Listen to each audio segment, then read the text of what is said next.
See below, storm wind blow. Chapter 5.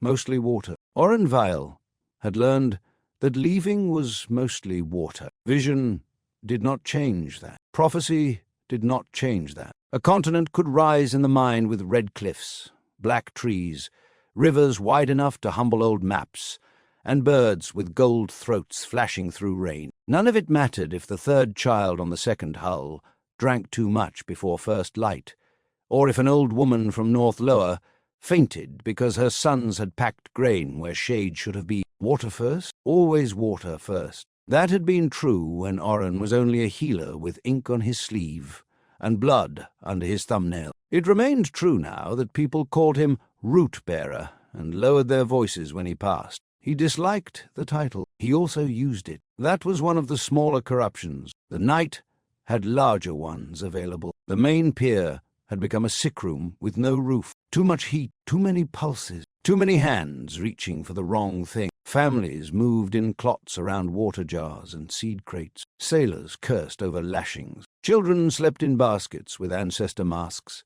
tucked beside them. Goats complained from deck cages. A woman from the shell quarter stood on the pier with a clay oven stone in both arms, and the expression of someone prepared to fight the sea for kitchen rights. The leaving bell sounded from the harbour post. One. Silence. One. Work resumed between strikes. A water line moved from the cistern carts to the second deep hull. It had been moving cleanly 10 breaths ago. Now it had started to stutter. A frightened boy was passing too soon. The woman ahead of him kept turning to see whether her daughter had boarded. A jar nearly tipped. Maru slapped the side of a water cask. On the pull, not before it. The next jar moved cleanly. Oren let out a breath he had not meant to hold. Maru stood near the water stacks with a red cord bound around her wrist, grey-black hair braided tight against her skull, and a deck knife at her belt. She was shorter than most of the men she commanded,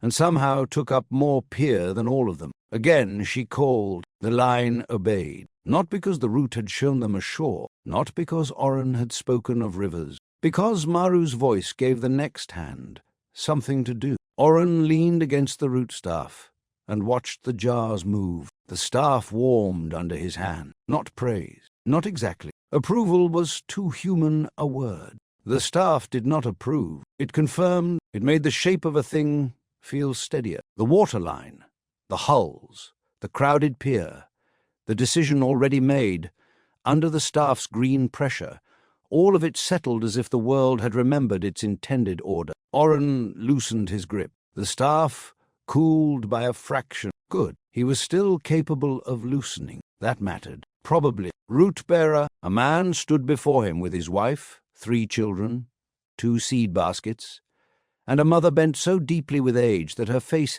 seemed to study the planks for weather. The man had green cloth tied at his throat, and certainty tied harder around his eyes. The route showed us the forward hull, he said. Oren looked past him. The forward hull was already overfull, near the stern shade. 2 newborns, 1 fever-watched chest, 3 old men who needed room to lie down if the sea turned rough. The ladder up from the pier sat steep, slick from spray, and badly lit. The old woman in front of him could not climb it in calm weather. Oren had known that. No, he had seen it, and let the man reach him anyway. He looked toward Lapo. Lapo stood beside the loading stone, with a slate tucked under one arm and a tally cord wrapped once around his wrist. The cord was Reva's work. Oren could see it, even from here. Tight knots, no ornament, made to be used, not admired. Their son could leave Reva and still carry the shape of her hands. The thought struck Oren cleanly enough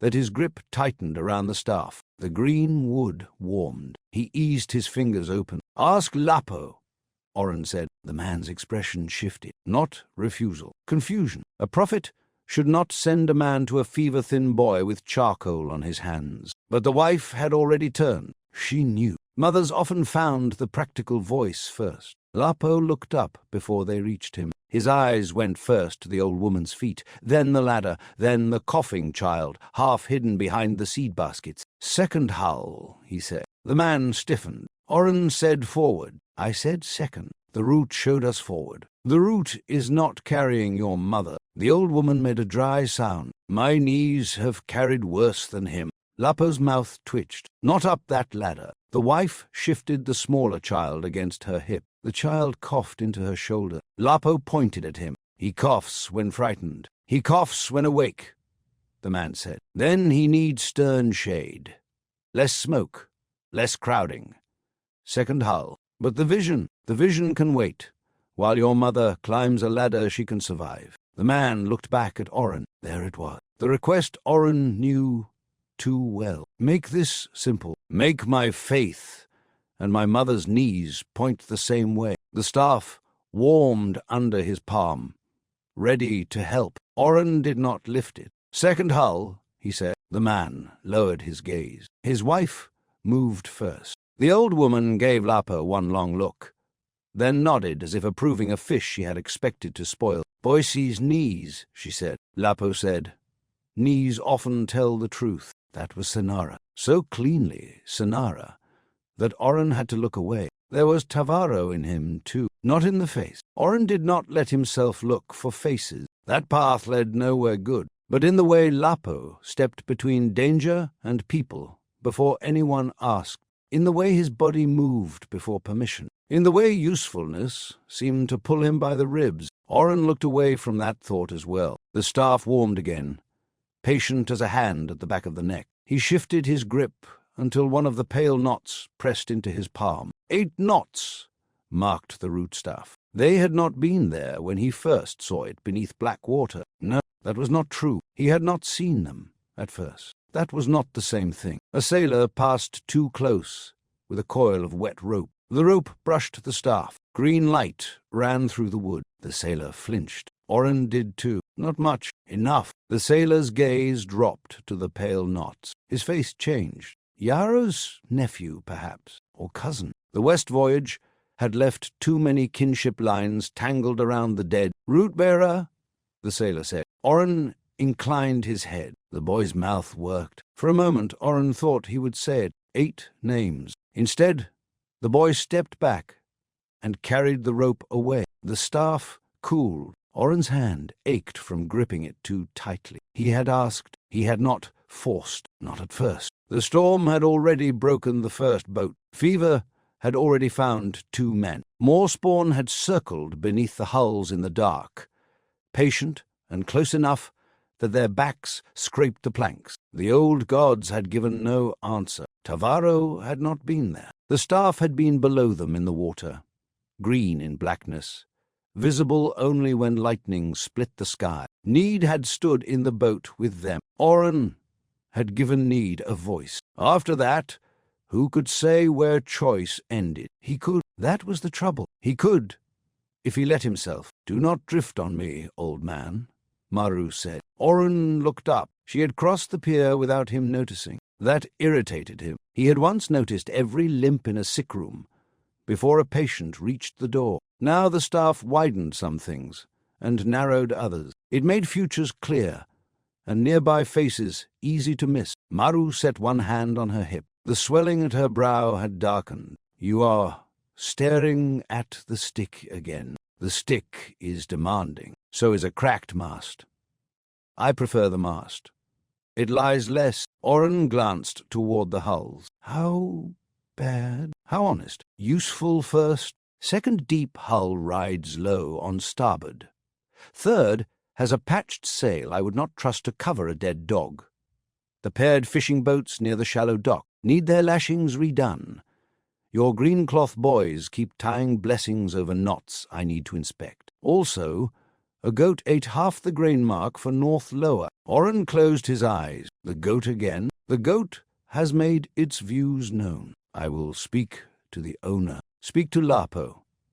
He already threatened the goat by name. Oren looked toward his son. Lapo was crouched beside a girl with a cough, one hand held near her back without quite touching. He had his ear close to her ribs. Senara's habit. Oren's too. once. The girl's mother hovered with both hands pressed to her mouth. Lapo said something. The mother nodded. The girl coughed into a cloth. Lapo checked the cloth before handing it back. Pride rose in Oren so fast it shamed him. Maru followed his gaze. He is useful. Yes, that was not praise. Oren looked at her. Maru's expression did not change. She had never softened for chiefs, healers, heroes, or men holding strange green wood. Oren had respected that for years. Tonight he resented it. Useful people get used, she said. Oren's hand tightened. The staff warmed. He released his grip at once. Maru saw. Of course she saw. What do you need? Oren asked. 6 more jars on the lead hull. 2 bailers who do not pray between scoops. No more children near the bow. And your root house singers to stop singing about the shore while loading this one. They need courage. They need hands. They are frightened. So am I.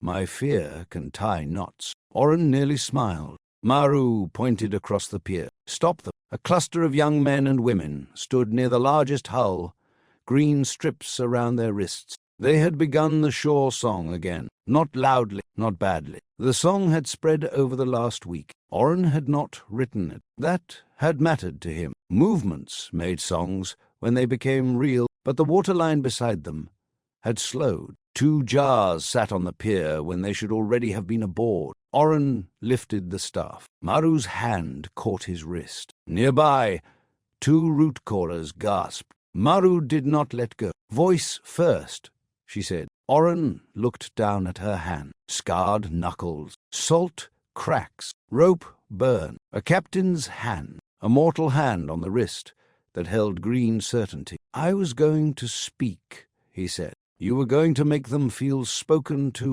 Irritation rose. The staff liked irritation. It gave irritation posture, a road, a reason to become command. Oren breathed once. Then he lowered the staff. Maru released him. He turned toward the singers. Stop. They did. Not because of the staff. Because Oren's voice still carried old authority when he remembered how to use it. This is not the shore, he said. Load the boat. One young man opened his mouth, likely to say what the root had shown. Maru snapped her fingers in his face. Jar. The young man blinked. She pointed. There. Hands first. He flushed, grabbed the nearest jar, and moved. The line restarted. Full jars forward, empty jars back. No flourish, no hymn. Work. Maru nodded once. Better. You could have said that yourself. I did. They wanted it from the man with the stick. You dislike the stick. I dislike dropped water. Then she moved off, already shouting at someone near the shallow dock. Oren watched her go. A woman stood beyond the smoke lane, half hidden by stacked rope and lamp shadow. Reva. She had not come onto the pier. Of course she had not. Reva could make refusal look like architecture. She stood with arms folded, a bundle hanging from one hand, a shell-inlaid knife at her belt. Her hair had escaped its tie. Her face was turned toward Lapo, not Oren, not the staff. Lapo. The bundle in her hand would be food. Dried fish, hard fruit, ginger for the stomach.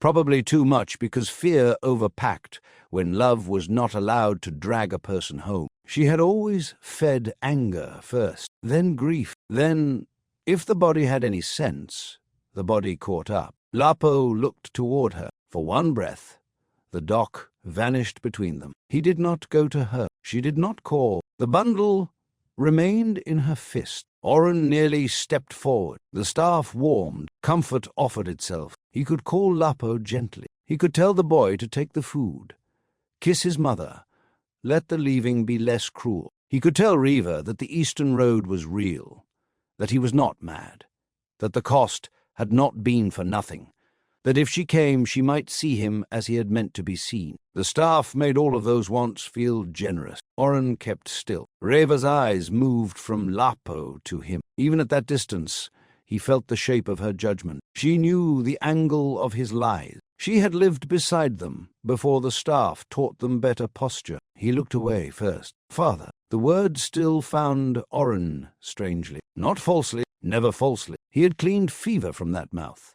taught those hands knots, carried that sleeping body from floor to mat when pride failed. A word could be true without being simple. The staff warmed, as if offering to make it simple. Oren tightened his grip until the warmth stopped feeling kind. Lapo stood beside him with the plain slate in one hand, not the root slate. This one was crowded with names, marks, and boat signs. "There is a problem," Lapo said. "There are several. This one has names." He handed over the slate. Oren read the nearest marks. Shell Quarter families. North Lower Grain. Lower Sen Water shares. A small black dash beside two names meant Cough Watch. A ring meant Elder Assistance. 3 crossed lines meant do not place together unless supervised. He pointed at the crossed lines. Harvey and Ophir, cousins.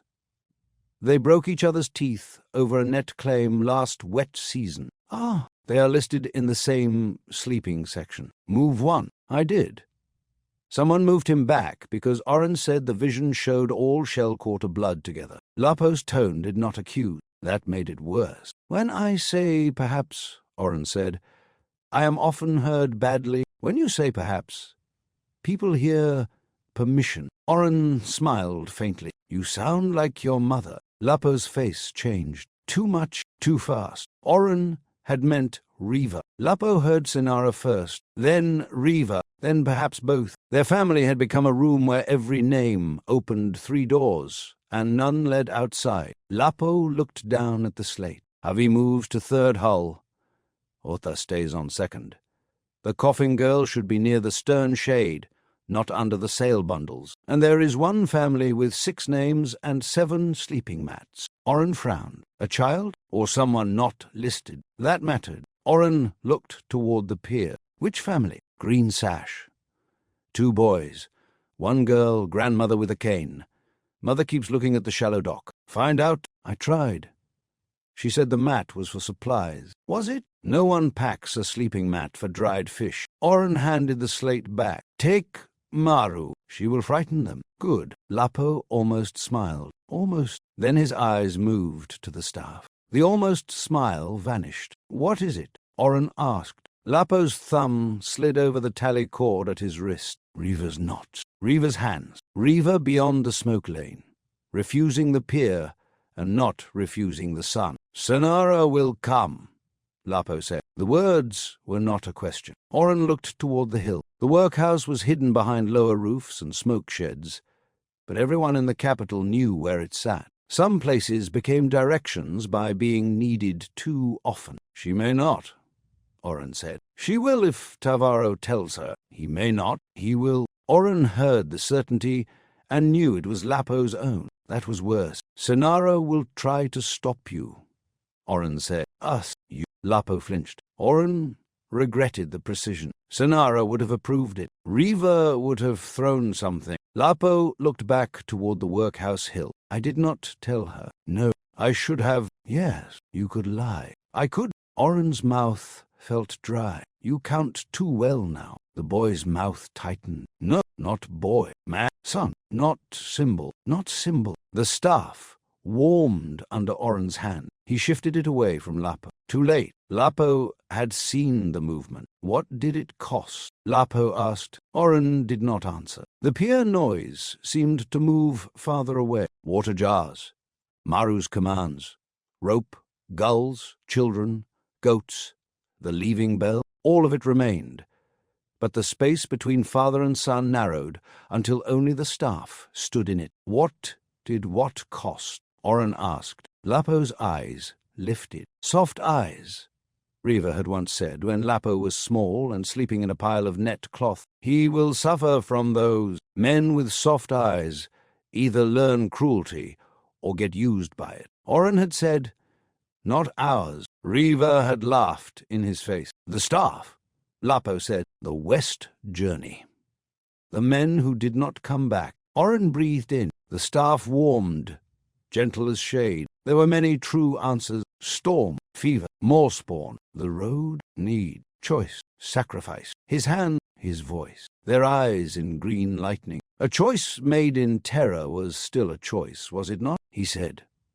More than I knew how to count. Lapo watched him. That is not an answer. No. Then give me one. A horn sounded from the shallow dock. Maru's voice followed, rough and furious. Lapo, bring the slate before someone puts grandmothers in the goat boat. Lapo did not move. Oren set the rootstaff flat across both palms and stepped back from it by half a pace. The green dimmed. Lapo's anger changed shape. Less polished, more wounded. Better, perhaps. Worse to see. I am not keeping it from you because you are weak, Oren said. Then why? Because if I say it badly, I will spend the dead like coin. Lapo's face went pale. Oren had said too much, or not enough. That had become the pattern of his life. Maru shouted again, Lapo! Oren pointed with 2 fingers. Go, father. Water first. That reached him. Lapo looked down at the slate in his hand. Then he went. Oren watched him cross the pier,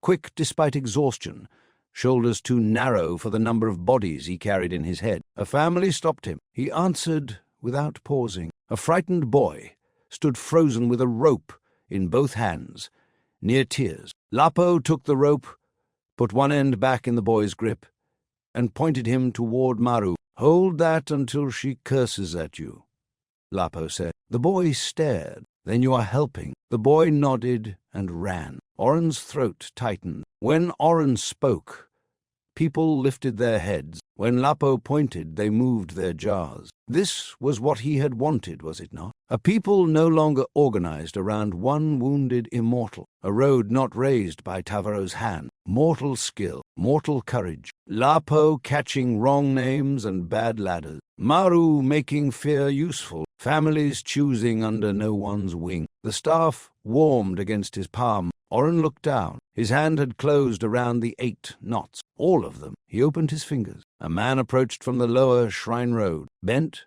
bareheaded, both hands full of green cloth strips. Oren knew him from the root house. Senna, good voice, bad lungs. His oldest daughter had died before the staff reached their door. His youngest had lived after Oren stood there for half a night, with the root staff planted beside the threshold. Senna bowed his head. Root bearer, Senna, we need you by the 3rd hull.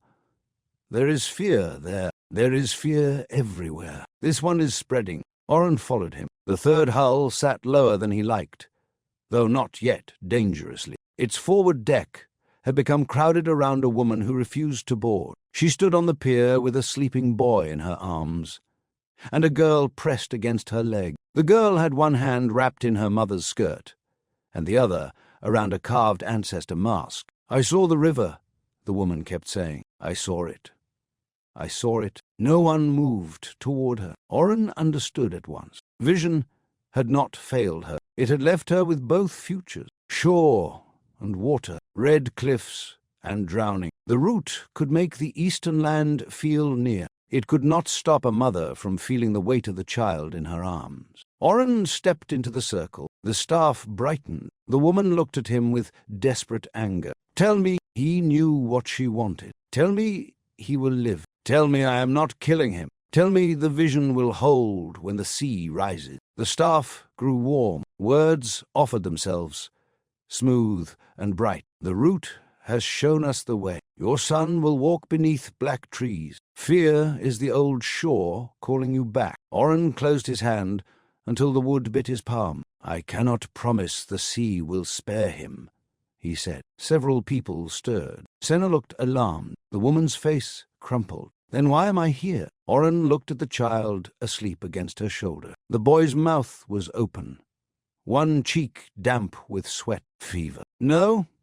Sleep, heat, fear, heat. The body told the truth if one still remembered to look. I want them alive, Oren said. Of course I do. The words scraped on the way out. He looked toward the loaded ships, the sleeping children, the old women, the young men trying to look already brave. I want more than that. The woman shut her eyes. That is all I can say cleanly, Oren said. The rest has water in it. For a moment, no one moved. Then the little girl at the woman's leg said, I have to pee. The circle broke. A sailor laughed before he could stop himself. The woman laughed too, once, almost angrily. She bent, kissed the sleeping boy's hair, and handed the girl to an aunt. "Take her before she blesses the pier," she said. Movement returned, not because fear was gone, because the child had a body, and the body had needs, and needs had a way of humiliating terror into usefulness. The woman boarded the third hull. Senna stared at Oren, as if unsure whether to be disappointed or more loyal. Oren left before the man decided. The eastern edge of the sky had begun to thin, not dawn, not yet a greyness behind the dark. First light gathering itself. The harbour felt it. Work sharpened. People who had delayed began to choose badly or fast, and often both. A man tried to carry 3 jars alone, and dropped one before Maru crossed 3 steps to curse him into wisdom. 2 sisters began fighting over a bundle of cooking stones. A child vomited from fear near the third hull, and set off another child by sympathy. Someone shouted that a family from Lower Seine had not arrived. Someone else shouted that they had boarded the wrong boat. Lapo appeared at Oren's side again, breath short. "One missing name," he said. Oren turned. "Who?" "Mira's brother. He is listed on second hull. His mat is there. His bowl is not. Could he be with the shore stayers? His mother says no. She is lying. Why? She keeps looking at the root house." Oren went cold. "No, not now." He moved through the pier crowd, with Lapo beside him. The staff screen brightened enough that people parted before he asked. That was useful. That was dangerous. He did not slow. The root house steps were visible from the upper pier road. Green light spilled from the open door. A few latecomers waited outside. No child there. No boy with a missing bowl. Then Oren saw movement beneath the old cistern arch. A small figure crouched behind stacked sailcloth. Lapo saw him too, and was faster. Of course he was. He reached the boy first, and crouched. Oren stopped several paces back. The boy was perhaps 9, all elbows and wet eyes. He clutched a clay bowl to his chest. His hair had been cut unevenly, likely by a mother with too little time and too much fear. Lapo held out one hand. The boy shook his head. "Your mat is on the second hull," Lapo said. The boy pressed harder against the wall. "Your mother is looking for you. She said I had to be brave." Lapo lowered his hand. Oren watched his son's shoulders shift. There, that movement again. The body stepping between pressure and a smaller body before the mind finished naming it. Lapo sat on the stones, not crouched now. Sat. The boy stared at him. Lapo said, "My mother gave me fish, and I still did not eat it." Oren felt the sentence strike him from behind. The boy blinked. "Why?" "Because I was afraid.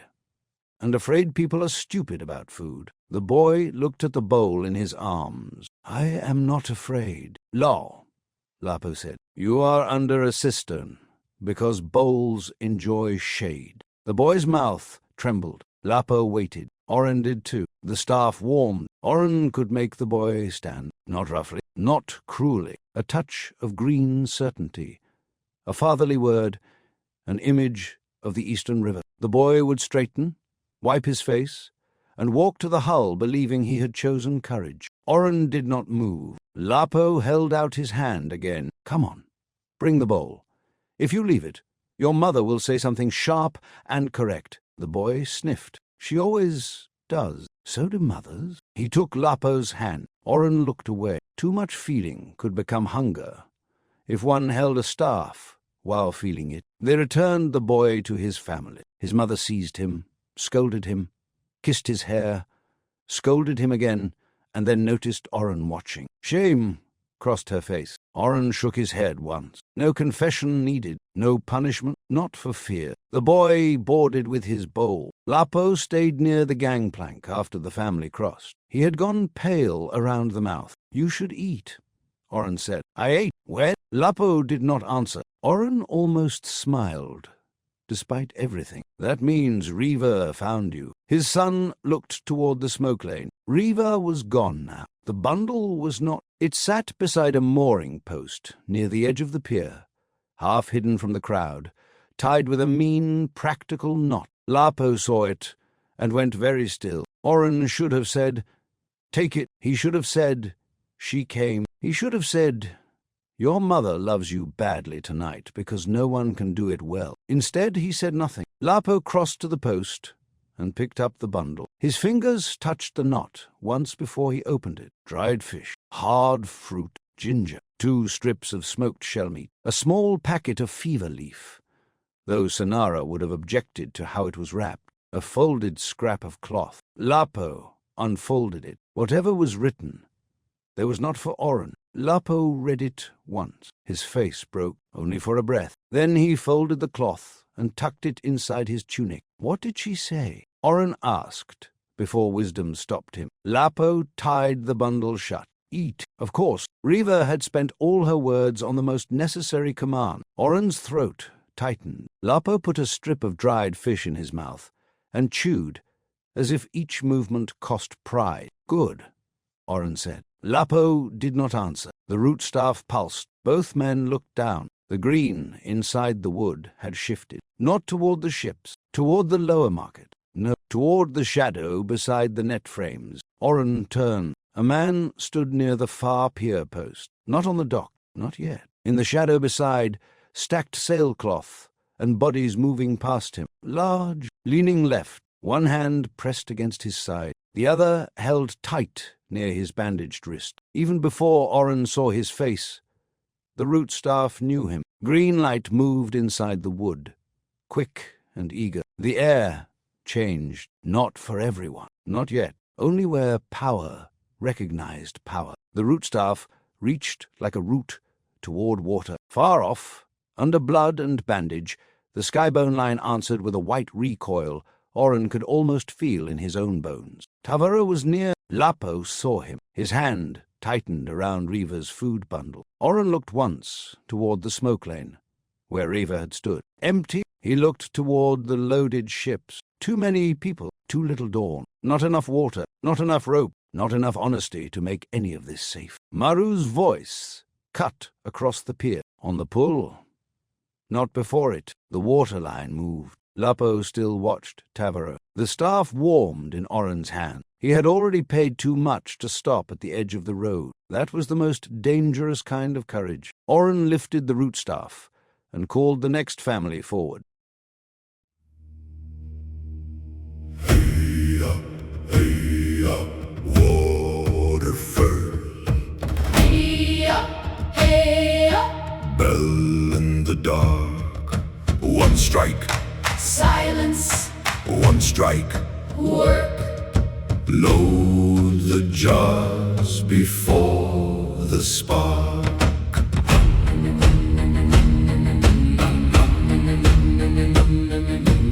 Oren saw red cliffs and sleep black trees above a shining river, gold-throat birds and rain-bright air, room enough for every giver. But vision does not fill a cup. Prophecy cannot shade the old. Third child drinks too much before dawn, and faith gets thirsty in the hole. full jars forward, empty jars back on the pull. Not before it. Maru's voice on wet black wood. It can work if hands restore it. Mostly water, Mostly hands, mostly names on a crowded pier before the promise finds the land. mostly water, Mostly breath a green staff burning in the dark. and boats not ready yet. Oren leaned on living wood, green as sap behind the grain. They called him root bearer now. He wore the title like a chain. A father came with mother bent, 3 small children, baskets tied. The root showed forward hull, he said, but Lapo watched the ladder side. Second hull, the young man said, Stern shade for the coffin knees. the vision does not climb that rope. Your mother needs a kinder sea. Mostly water, Mostly hands, mostly names on a crowded pier before the promise finds the land. mostly water, mostly breath, a green staff burning in the dark. And boats not ready yet.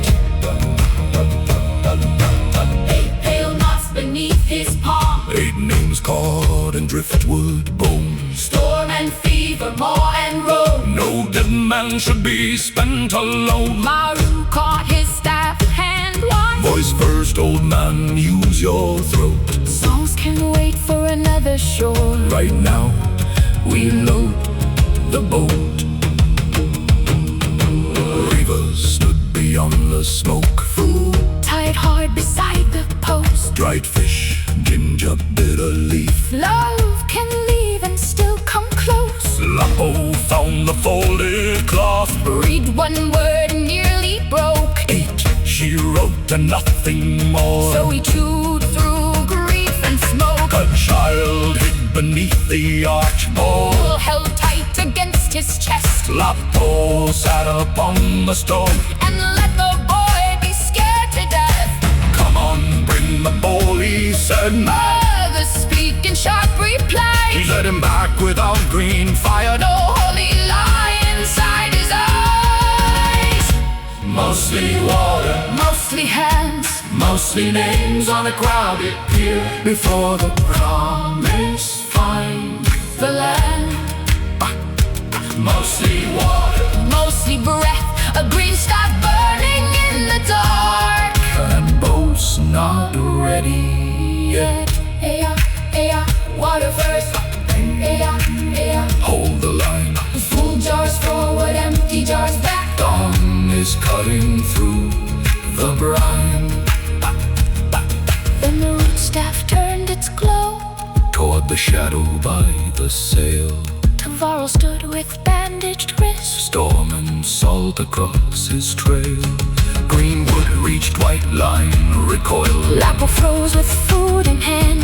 Oren lifted up the staff. And called the next aboard to stand. Hey up, hey up, See below. hey up, hey up. Dawn runs thin. Mostly water, Mostly fear. and the old wound walking in. Water first,